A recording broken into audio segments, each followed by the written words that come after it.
who's an independent financial analyst and founder of KarmaBank.com, and Monsef Sheikh Ruhu, who's a professor of international finance at HEC, the Paris International Business School. Hi. Thanks so much, both of you, for being on the program. Max, if I could start with you. I mean, what is it about Goldman Sachs? How does it manage to turn the figures around like that? Well, Goldman Sachs are scum. I mean, that's the bottom line. They basically have co-opted the U.S. government. They've co-opted the Treasury Department, the Federal Reserve functionality. They've co-opted the Obama administration. Barack Obama, dances to Goldman Sachs' tune, and they are really crooked and abominable in what they've done.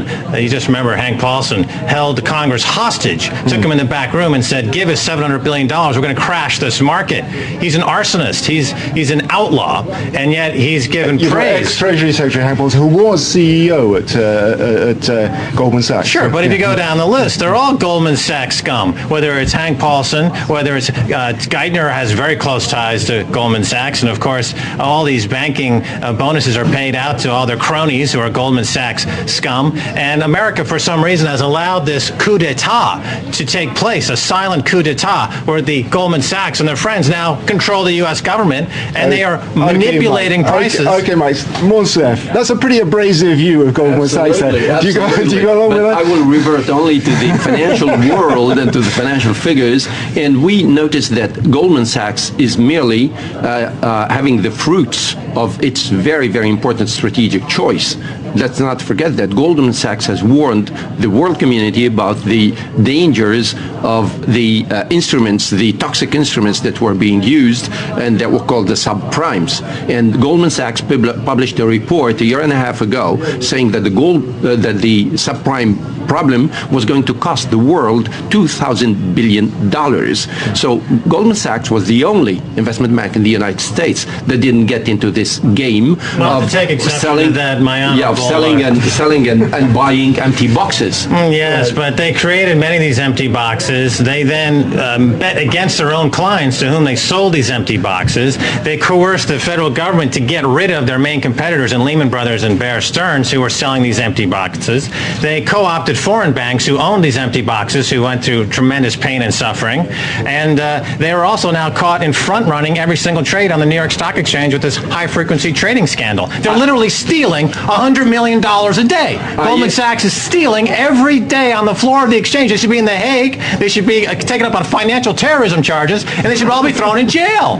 They're scum. I wouldn't be as extreme, but why not? Just to say that the situation of Goldman Sachs does not mean at all that we are out of the crisis. It doesn't mean that the financial community is getting better, and here I agree with you. Goldman Sachs is just one exception in a situation where the financial world cannot escape the real crisis that's still going on. And the basis of the crisis is not there. The basis of the crisis is that the twin deficits are still there. They have to be financed, and you have to grab money where it is. So the financial markets have been bringing money back, selling some empty boxes, and they brought that money back. They got money from the Chinese, from the Japanese, from the Gulf sovereign wealth funds, but that's not sufficient. Solving the crisis is restructuring all the relationships that should exist so that the economic situation of the United States becomes sound like the ones that you find somewhere else Max, in the world. to go back to these figures, isn't Goldman Sachs doing all that could be expected of it? It took on a $10 billion loan, it's repaid that loan, and now it's making money. That's what banks are meant to do, isn't it? Where's my participation in this Goldman Sachs?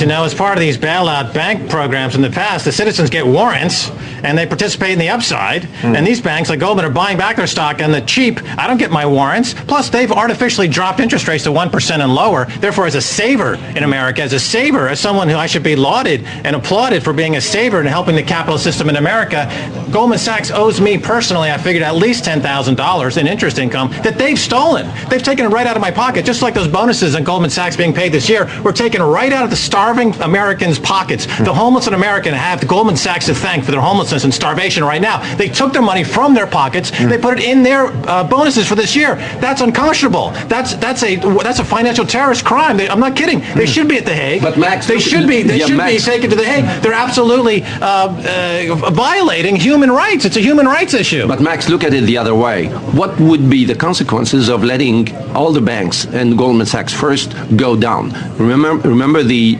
situation that happened after Lehman Brothers went down. The effect is a very, very astounding effect. It was not only on Lehman Brothers, but it was on the confidence in the system globally. You're so are you from ready? Stockholm Syndrome. You're falling in love with your captors. You believe that Charles Manson, who is Hank Paulson and Tim Geithner, is somehow got your best interest at heart. Let me tell you something, they don't. They are not exactly my type. If you're on the floor bleeding, that's what they live for.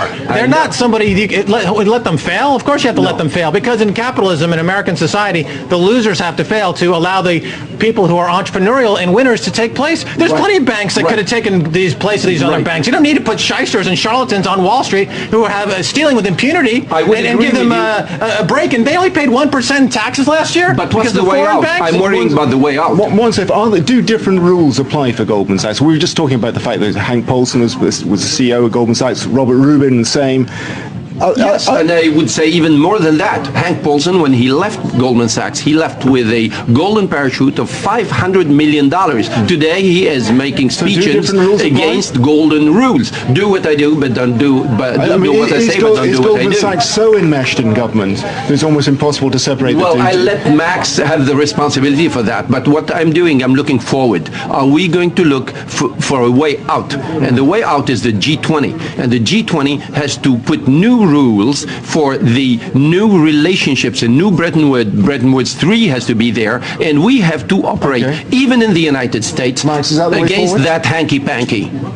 Well, I think first you need some transparency and accountability, which is, this is another problem with the Obama administration. They just want to move forward. They don't want any transparency or accountability for the war criminals from the previous administration or the banking fraudsters and banking terrorists of the Paulson period. You need accountability. You need transparency. You need some idea that says that these banks have to disclose. You can't have the bankers going to Congress and saying, for example, we can't audit the Fed because if you audit the Fed, we're going to crash your system. We're holding you hostage. Absolutely. You can't allow that. That's in the United States under the Constitution. That is a high crime and misdemeanor. That is actually treason, according to the U.S. Constitution, to have a U.S. Representative say, we can't audit us because otherwise we're going to crash your system. What's that? How is that different than Osama bin Laden?